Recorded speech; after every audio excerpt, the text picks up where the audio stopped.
Welcome to the Rim Brake Rodeo. We hope this video helps. In this video, I will explain how to drive a manual Jeep Patriot.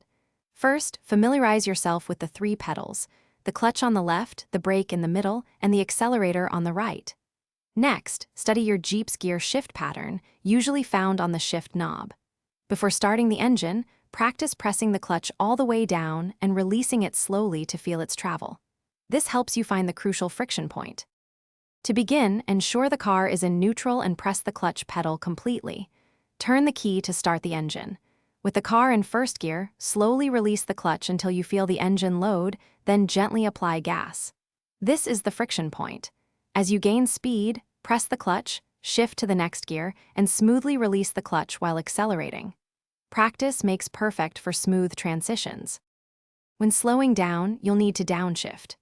Press the clutch, shift to a lower gear, and release the clutch while gently blipping the throttle to match engine revolutions per minute.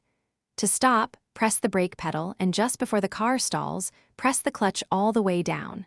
For hills, hold the brake, engage first gear, find the friction point, then quickly release the brake and apply gas to move forward. For advanced driving, avoid resting your foot on the clutch pedal, as this riding the clutch can cause premature wear. Pay attention to your engine sound. It will tell you when it's time to shift up or down for optimal performance and fuel efficiency. Remember, smooth inputs are key to a comfortable manual driving experience.